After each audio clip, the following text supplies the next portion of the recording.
The year is 1099, a year that will be etched in history as a turning point for Jerusalem and the world beyond its walls. Jerusalem, the holy city, is in chaos. Its ancient streets echo with the thunder of war and the cries of the desperate.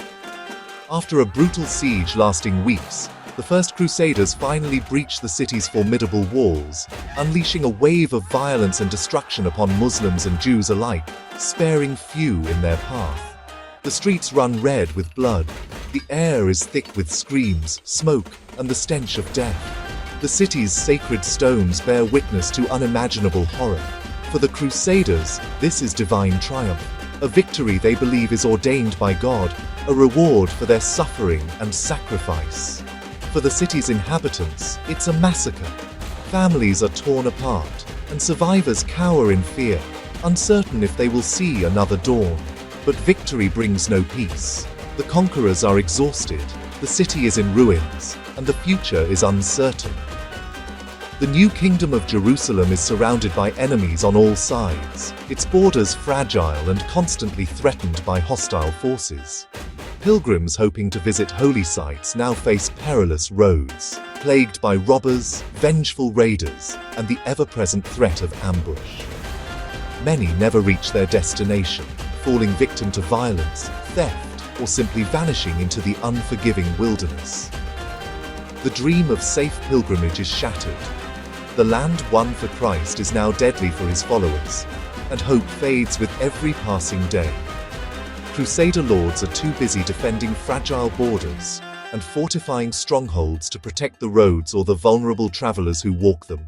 Pilgrims are left to fend for themselves, their journey transformed into a desperate test of faith, endurance, and survival. The Holy Land, meant to be a sanctuary, has become a deadly trap, its promise of peace now a cruel illusion. The need for a solution is urgent. Leaders and commoners alike search desperately for hope and protection.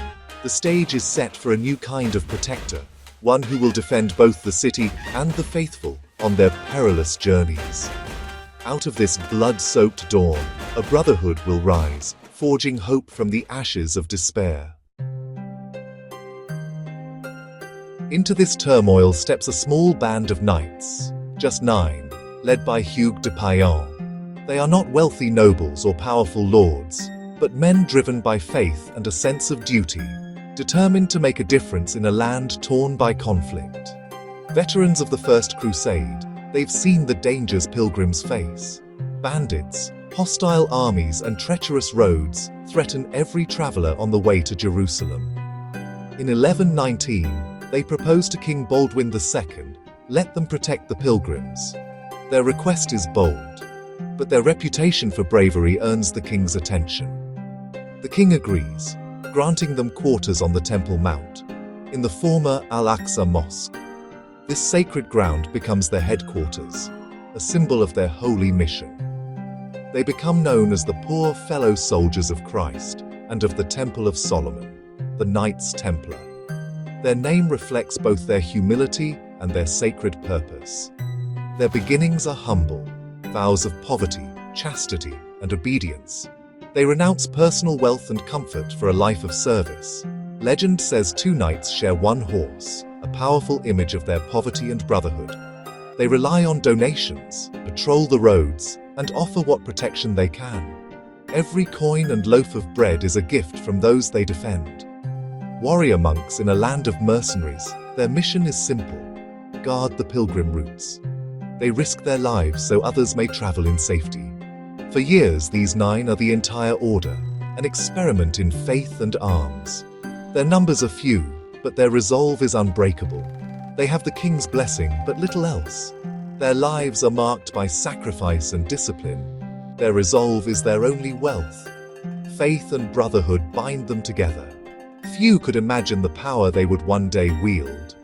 From humble beginnings, their destiny is yet unwritten. From these modest origins, a legend is born. The world will soon know their name. The Templars' journey has just begun, and their story will echo through the centuries. For 9 years, the Templars remain a tiny, secretive group. No new recruits, little is recorded about their activities, Why did a military order, founded to protect pilgrims, stay so small and quiet? Some say they simply patrolled the roads. Others suspect a deeper purpose. Their headquarters sits atop the ruins of Solomon's Temple, a site of immense mystery. Rumors swirl. Were they digging beneath the Temple Mount, searching for lost treasures or sacred relics? Later discoveries of tunnels beneath the Al-Aqsa Mosque fuel speculation. Did they seek gold, the Ark of the Covenant, or secret knowledge? The truth remains hidden, lost in the silence of those first years. Whatever they found, or didn't, would shape their destiny.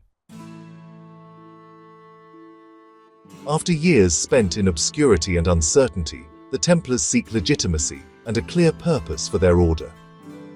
In 1128, Hugues de Payens, the Templars' determined leader, travels across Europe. His mission? To gain church recognition and attract new recruits to their cause. Their most important ally emerges: Bernard of Clairvaux, the era's most influential churchman and a spiritual giant of his time. Bernard is initially skeptical. The idea of monks wielding swords and engaging in battle seems to defy centuries of religious tradition. Hugues passionately argues that the Templars channel violence into a holy purpose, defending pilgrims and the innocent from harm, serving God through action. Bernard is convinced by their devotion. He comes to see the Templars as the ideal Christian warriors, combining faith with courage. With Bernard's powerful backing, the Pope officially sanctions the order at the Council of Troyes in 1129, granting them legitimacy and a spiritual mandate. Bernard himself drafts the Latin Rule, a strict code demanding discipline, communal living, poverty, and unwavering obedience to the order's ideals. The Templars' reputation soars across Europe. Nobles donate land, money, and even their sons, eager to support this new holy brotherhood. What began as just 9 poor knights quickly becomes a flood of recruits and resources, transforming the order's fortunes. The Templars expand rapidly, transforming into an international force with influence stretching across Christendom. Their unique blend of faith, discipline, and martial prowess inspires awe and admiration throughout Europe. The age of the Templar powerhouse begins as they rise to become legendary defenders of the faith. Their mission is now blessed by both God and Church, setting the stage for their extraordinary legacy. Life as a Templar is harsh. Prayer, discipline, and battle. They own nothing. All belongs to the order. Their white mantles symbolize purity, the red cross, martyrdom. On the battlefield, they are elite shock troops, disciplined, relentless, and feared. Their rule forbids retreat unless hopelessly outnumbered. They fight to the last man, never surrendering their banner. Even Saladin respects and fears their resolve. Captured Templars are executed, considered too dangerous to ransom. For a Templar, death in battle is the highest honor. They are true warriors of God, monks with swords, legends in their own time. The Templars' influence extends beyond war. Pilgrims and nobles need safe ways to move money across dangerous lands. The Templars create a revolutionary system: deposit funds in one city, withdraw in another using coded letters of credit. This innovation lays the groundwork for modern banking. Their network of preceptories stretches from London to Jerusalem. Kings, popes, and merchants trust the Templars with their fortunes. They hold royal treasures, manage estates, and finance monarchies. Their reputation for integrity is unmatched. Banking becomes their true source of power. The warrior monks become financial titans of Christendom. By the 1300s, the Templars are no longer poor. They own land, fleets, and businesses across Europe and the Middle East. Their preceptories serve as fortresses, monasteries, and banks. They invent complex financial instruments and manage royal finances. Their secrecy and discipline ensure trust and security. The Templars answer only to the Pope, enjoying unique autonomy. Their Grand Master is treated as a head of state. From humble beginnings, they become a global superpower. Yet, the mystery of their first years and what they may have found beneath Solomon's temple lingers. The legend of the Templars endures, part faith, part fortune, part enigma.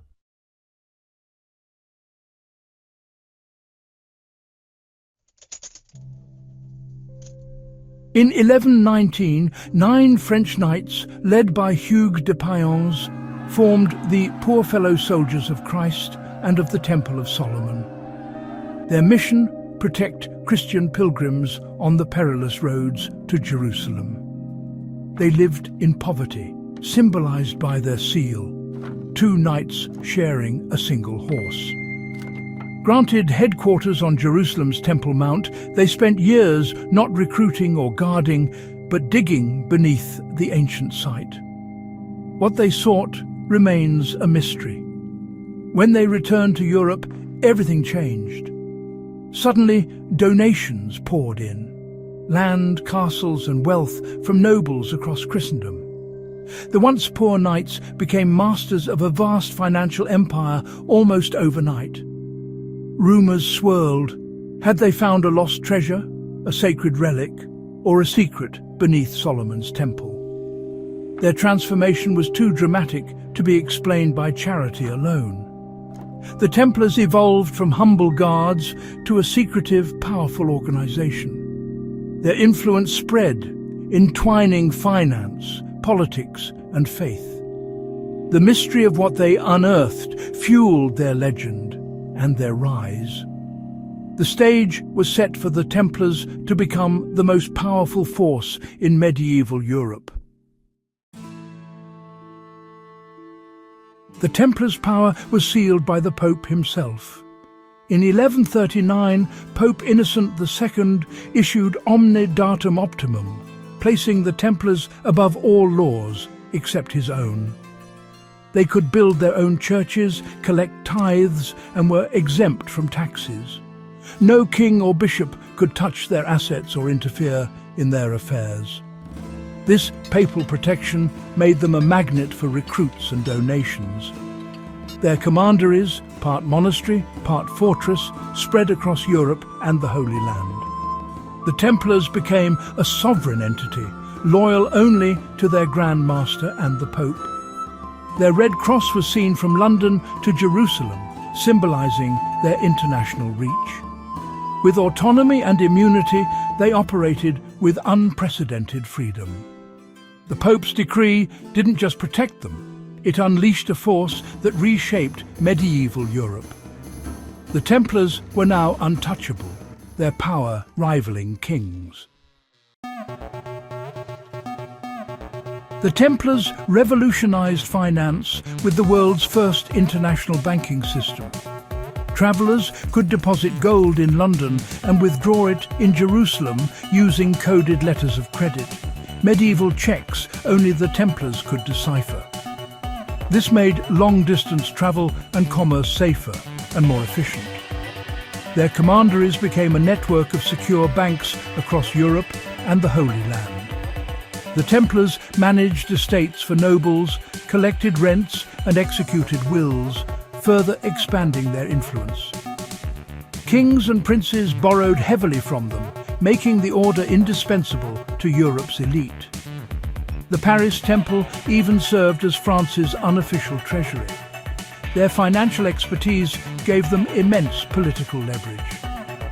The Templars weren't just bankers, they were power brokers. Their innovations made them the backbone of medieval commerce. Their wealth and influence grew with every transaction. The Templars had become the trusted guardians of Europe's fortunes.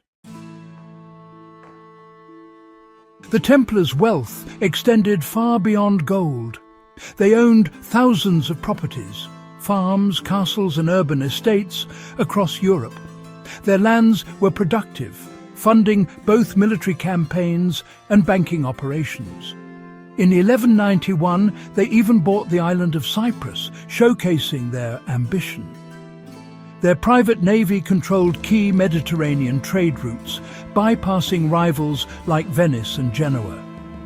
They built iconic circular churches like London's Temple Church, serving as recruitment centres and secure vaults.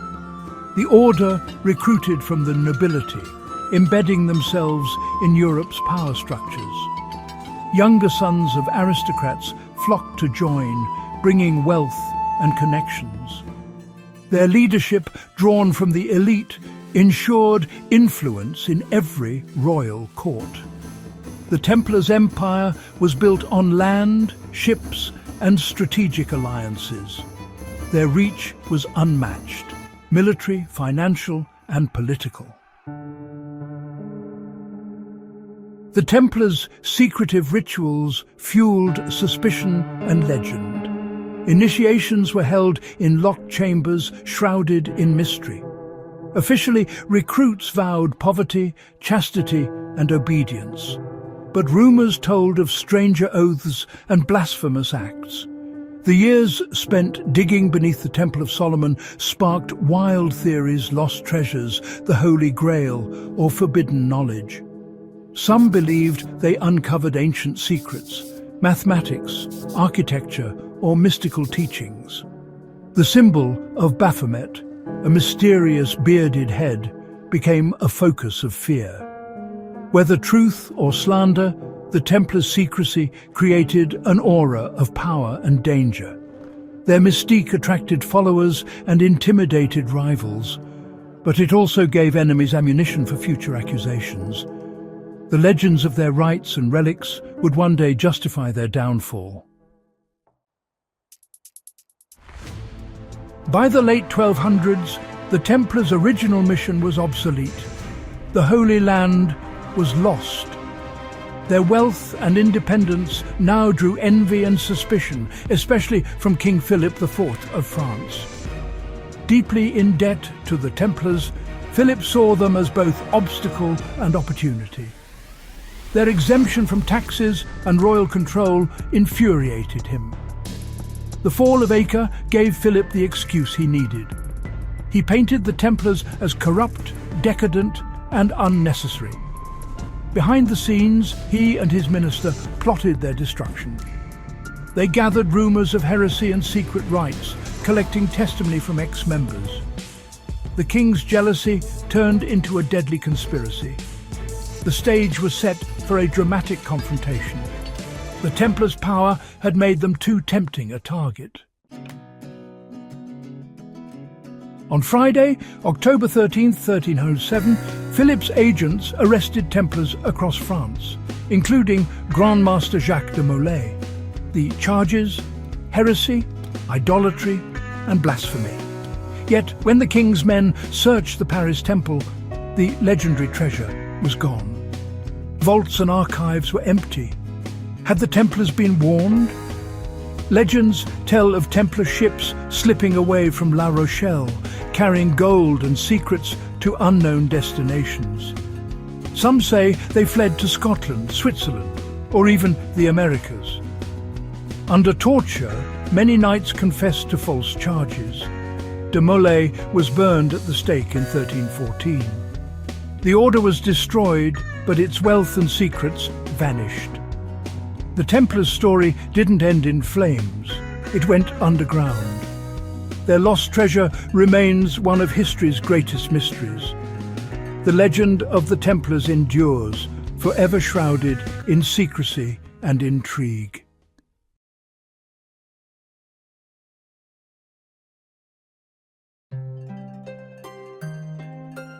In the year 1307, King Philip IV of France found himself in a dire predicament. His royal coffers were nearly empty, drained by years of war and extravagant spending. The king owed vast sums to the Knights Templar, a powerful and mysterious order of warrior monks who had grown so wealthy and influential they were almost a kingdom within his own. Their fortress in Paris was said to hold unimaginable riches, and their network stretched across Europe, making them both indispensable and dangerous in the eyes of the crown. Desperate for a solution and driven by ambition, Philip devised a ruthless and cunning plan. He would destroy the Templars in one swift, coordinated strike, eliminating his debt and seizing their legendary fortune in a single blow. The king gathered his closest advisors in secret, plotting every detail with cold precision. Under the cover of darkness, Philip sent out secret orders to his officials across France. These instructions, sealed and not to be opened until a chosen dawn, commanded the arrest of every Templar, the seizure of all their property, and the utter destruction of their order. No Templar was to escape, and no treasure was to be left behind. Yet, in the days leading up to the fateful morning, rumors began to swirl through the streets and cloisters. Whispers of a royal betrayal drifted from taverns to monasteries, and suspicion grew among those who watched the king's movements closely. On the eve of the crackdown, witnesses reported a strange and secretive sight. Heavily loaded wagons, guarded by armed men, slipped out of the Paris temple under the cover of night. Their wheels creaked along the cobblestones, vanishing into the darkness beyond the city walls. These mysterious wagons were said to be filled with chests of gold, sparkling jewels, and secret archives, treasures that had been accumulated over decades. But as dawn broke, the wagons had disappeared without a trace, leaving only questions behind. Did the Templars receive a warning from within the king's own court? Was there a spy among Philip's trusted advisors, or did the Templars' own network of informants tip them off? The truth remains shrouded in mystery, lost to the shadows of history. What is certain is that when Philip's men stormed the Templar strongholds, the most valuable treasures had already slipped through his grasp. The king's treasury remained empty, and his hopes of instant riches were dashed. The disappearance of the Templar treasure became one of history's greatest unsolved mysteries. For centuries, treasure hunters, historians, and adventurers have searched for clues, hoping to uncover the lost fortune and the secrets it might reveal. The king's game of power and betrayal had begun, but the Templars had already made their move, outwitting their enemies in a masterstroke of cunning and secrecy. Their gold was gone, their secrets hidden away in places no one could find. For now, the Templars had vanished into legend, leaving behind only whispers and riddles. The stage was set for a dramatic confrontation between king and order, a struggle that would echo through the ages and change the fate of Europe forever. The fate of the Templars, and their vanished treasure, would haunt Europe for centuries to come. Thus, a legend was born, and the mystery endures to this day. On Friday, October 13, 1307, Philip's plan exploded into action, sending shockwaves through the heart of medieval Europe. The day began like any other, but beneath the calm, a storm was brewing that would change history forever. At dawn, royal officials across France unsealed their secret orders and, in perfect coordination, stormed Templar strongholds in cities, towns, and remote outposts alike. No corner of the kingdom was spared from the king's reach. The Templars, caught completely off guard, were dragged from their beds, bewildered and confused, and thrown in chains before they could even grasp what was happening. In a single morning, thousands were arrested, including Grand Master Jacques de Molay himself, the very heart and soul of the order. The scale of the operation was unprecedented. The operation was swift and total. The Templars, once untouchable and feared across Christendom, were now powerless prisoners, their fate suddenly uncertain. Royal agents wasted no time, seizing lands, castles, and whatever valuables remained in Templar hands. The king's men scoured every vault and chamber, searching for the legendary riches. But the legendary treasure, gone. The rooms that once held gold and jewels were eerily empty, echoing with loss. The vaults were empty, the gold missing, vanished without a trace. It was as if the treasure had simply evaporated into legend.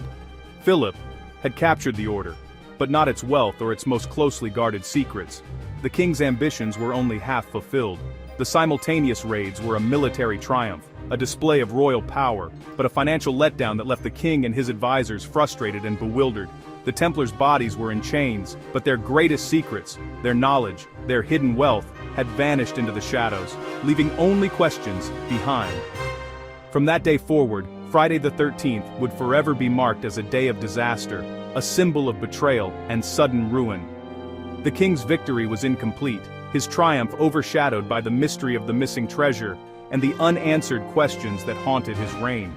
The real prize, the treasure, remained out of reach. The mystery only deepened, and the legend of the lost Templar gold would echo through the centuries to come. With the Templars imprisoned, Philip needed justification. He unleashed a barrage of shocking accusations: heresy, idol worship, blasphemy, and corruption. The charges were designed to horrify medieval Europe and turn public opinion against the order. Torture followed. Starvation, the rack, fire, forcing confessions from broken men. Under agony, many knights admitted to anything demanded of them. Even Grandmaster de Molay confessed, only to later regret it. These forced confessions gave Philip the proof he needed. The world was stunned as heroes of the faith were branded as heretics. The king's case was built on pain and lies, but it was enough to sway the public and the Pope. The Templars' fate now rested in the hands of the Church. Pope Clement V, initially outraged, demanded control over the Templar prisoners. He launched his own investigation, giving the knights a glimmer of hope. Away from torture, many Templars recanted, revealing the horrors they'd endured and reaffirming their innocence. Jacques de Molay himself retracted his confession, defending the order's honor. The Pope's inquiry exposed the flimsy, torture-driven case against the Templars. Philip's position grew precarious. If the Pope cleared the order, the king's plot would unravel. But Philip was relentless. He pressured the Pope, determined to see the Templars condemned. The struggle between king and Pope reached a breaking point. The knights' hope flickered, but the king's power loomed. The outcome would decide the fate of the Templars forever.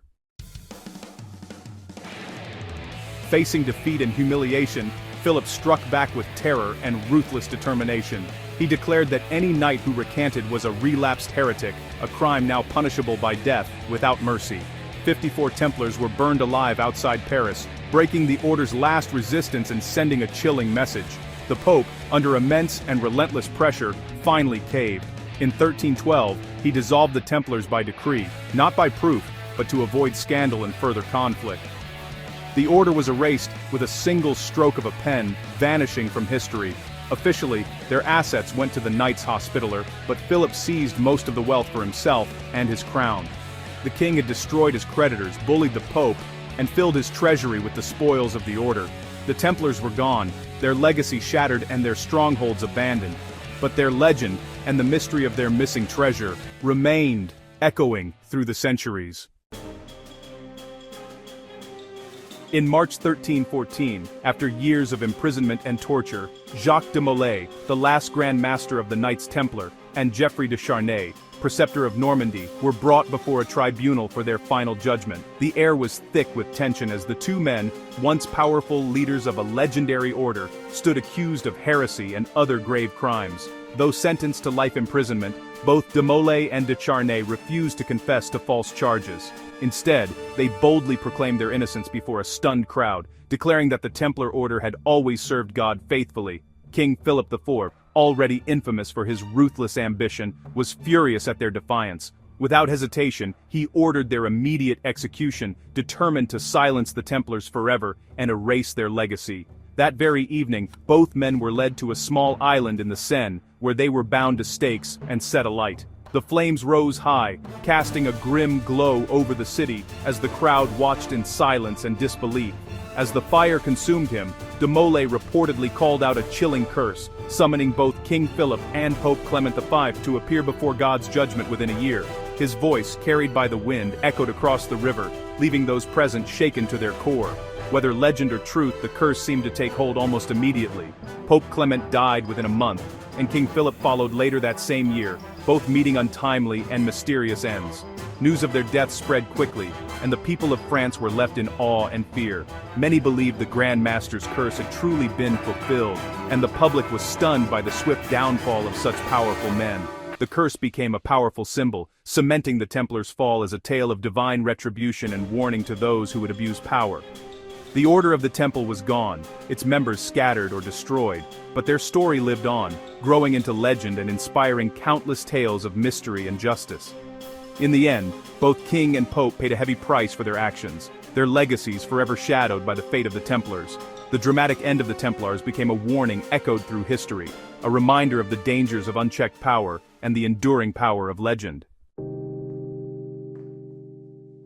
The greatest mystery endures. What became of the Templar treasure? Their fleet vanished from La Rochelle, possibly carrying gold and secrets to safety. Some believe the ships sailed to Scotland, joining Robert the Bruce and influencing Scottish Freemasonry.